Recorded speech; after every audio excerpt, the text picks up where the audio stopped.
Hello प्यारे बच्चों, आज हम क्लास 7 कक्षा 7 संस्कृत चतुर्थः पाठः पाठ 4 चाणक्य वचनानि चाणक्य के वचन को पढ़ेंगे और समझेंगे।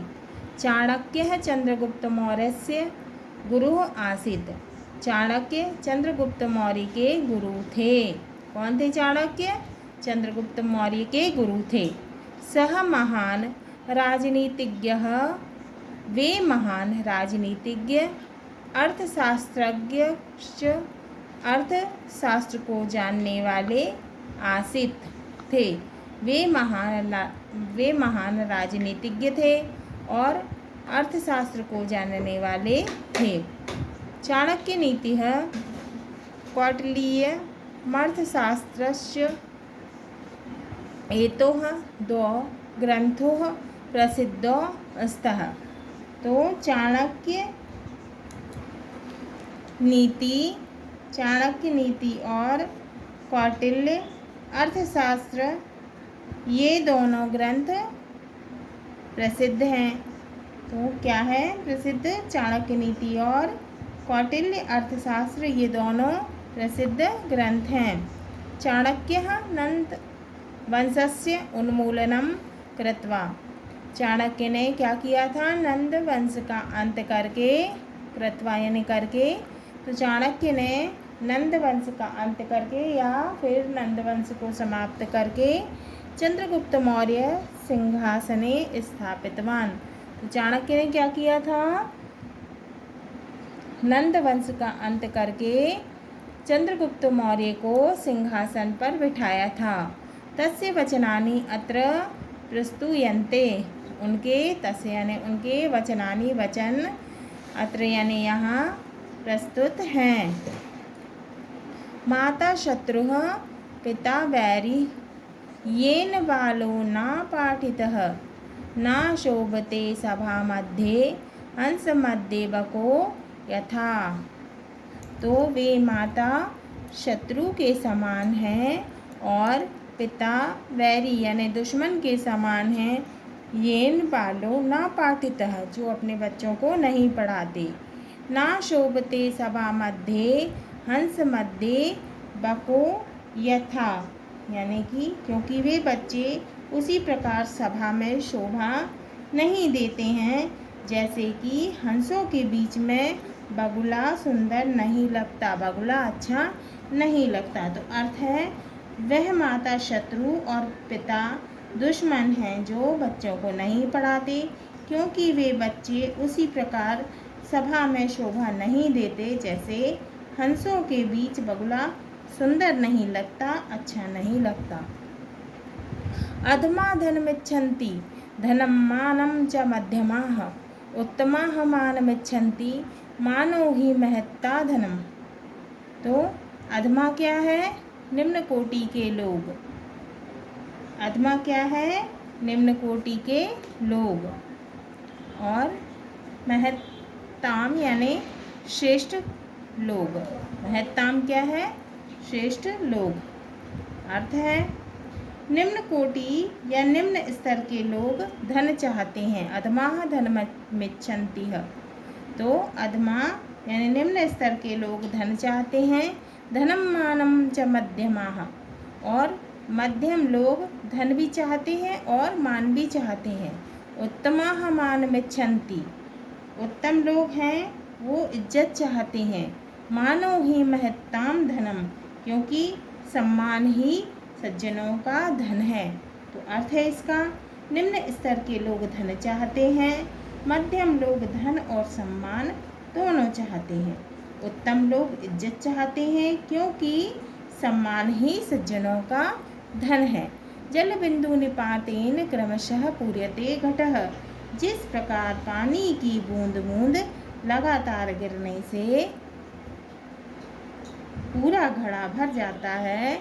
सा हेतु सर्व विद्यानां धर्मस्य च धनस्य च, उसी प्रकार सभी विद्याएं धर्म और धन धीरे धीरे बढ़ते हैं। तो अर्थ है इसका जिस प्रकार पानी की बूंद बूंद लगातार गिरने से धीरे धीरे घड़ा भर जाता है, उसी प्रकार सभी विद्याएं धर्म और धन धीरे धीरे बढ़ते हैं।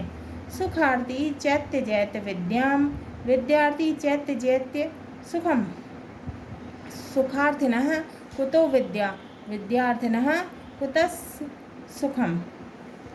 तो अर्थ है इसका, सुख चाहने वाला विद्या छोड़ दे और विद्या चाहने वाला सुख छोड़ दे, क्योंकि सुख चाहने वाले को विद्या नहीं और विद्या चाहने वाले को सुख प्राप्त नहीं होता। तो इसका अर्थ है, सुख चाहने वाला विद्या छोड़ दे या विद्या चाहने वाला सुख छोड़ दे, क्योंकि सुख चाहने वाले को विद्या नहीं व विद्या चाहने वाले को सुख प्राप्त नहीं होता।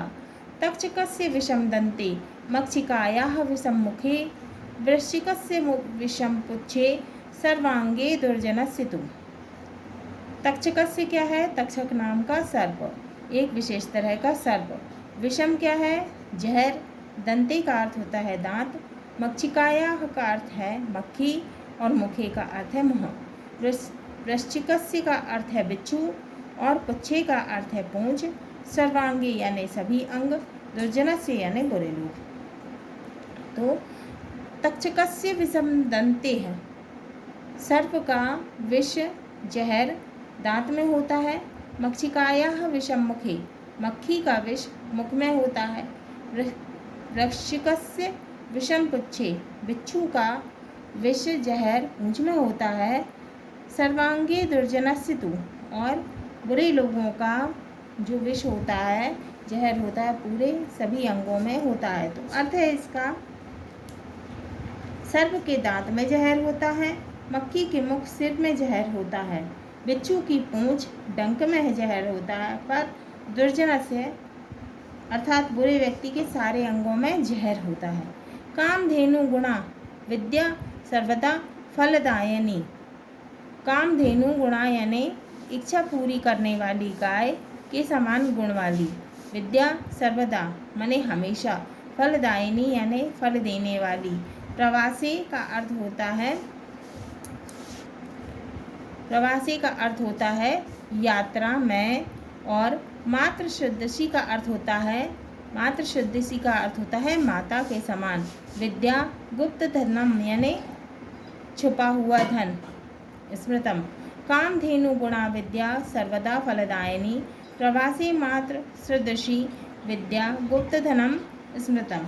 अर्थ है, विद्या कामधेनु के समान हमेशा फल देने वाली, विद्या कामधेनु के समान हमेशा फल देने वाली होती है। प्रवासी यानी वह यात्रा में, मातृ सदृशी यानी माँ के समान होती है। विद्या गुप्त धनम स्मृतम, विद्या को स्मृति में रहने के कारण छिपा हुआ धन भी कहा जाता है। विद्या कहाँ होती है? हमारी स्मृति में होती है, तो इसीलिए इसे क्या कहा जाता है? छुपा हुआ धन। एके नापि सुवृक्षेण पुष्पितेन सुगंधिना, वासितम तद्दनम सर्व सुपुत्रेण कुलम यथा। वासितम यानी सुगंधित। तो एक अच्छे वृक्ष के सुगंधित फूल खिलने से पूरा वन महक जाता है। वासितेन तद्दनम सर्व सुपुत्रेण कुलम यथा, उसी प्रकार अच्छे गुणों से युक्त पुत्र से खानदान प्रसिद्ध हो जाता है। तो इसका अर्थ है, एक अच्छे वृक्ष के सुगंधित फूल खिलने से पूरा वन महक जाता है, उसी प्रकार अच्छे गुणों से युक्त पुत्र से खानदान जो है, परिवार जो है वो क्या हो जाता है? प्रसिद्ध हो जाता है। शब्दार्थः यानी शब्दार्थ। बकह का अर्थ है बगुला, महत्ताम का अर्थ है श्रेष्ठ लोगों का, अधमाह का अर्थ है निम्न कोटि के लोग, तक्षकः का अर्थ है सर्प विशेष, मक्षिका का अर्थ है मक्खी, वृश्चिकः का अर्थ है बिच्छू, पुच्छे का अर्थ है पूंछ में, प्रवासी का अर्थ है यात्रा में, वासितम का अर्थ है सुगंधित, कामधेनु गुणा का अर्थ है इच्छा पूरी करने वाली गाय के समान गुण वाली, मातृ सदृशी यानी माता के समान। अभ्यासः एक पदेन उत्तरम लिखत, एक शब्द में उत्तर लिखना है। अपाठितः बालः कुत्र न शोभते, यानी अनपढ़ बालक कहाँ शोभा नहीं देते। हमने पाठ में अभी पढ़ा है, कहाँ शोभा नहीं देते, सभा मध्य, यानी सभा के मध्य में। महत्तम धनम किम, अर्थ है मानः, तो श्रेष्ठ लोगों का धन क्या होता है, मान सम्मान। तक्षकस्य विषम कुत्र वर्तते, सांप का विष, सर्प का विष कहाँ रहता है, कहाँ रहता है, अभी हमने पढ़ा दांत में। प्रवासी विद्या कीदृशी भवति, प्रवास में जो विद्या होती है वो किस तरह की होती है, यात्रा में विद्या किस तरह की होती है, मातृ शुद्धसी, यानी माता के समान। वृश्चिकस्य विषम कुत्र वर्तते, तो जो है वृश्चिक का, जो बिच्छू का जहर है वो कहाँ रहता है, उसकी पूंछ में, डंक में। मक्षिकायाः विषम कुत्र वर्तते, तो मक्खी का विष कहाँ रहता है, मुख में। हाँ तो प्यारे बच्चों, आज हमारा ये पाठ चतुर्थः पाठः, पाठ 4 चाणक्य वचनानि पूर्ण हुआ। अगले वीडियो में हम इसके प्रश्नों के उत्तर, खाली स्थान, विलोम शब्द, समानार्थक शब्दानां पदानां विभक्ति वचनम च लिखत, धातुवचन पुरुष लिखत, श्लोक जोड़ी बनाओ और आदि को करेंगे। हाँ तो प्यारे बच्चों, ये हमारा पाठ चतुर्थः पाठ 4 चाणक्य वचनानि पूर्ण हुआ।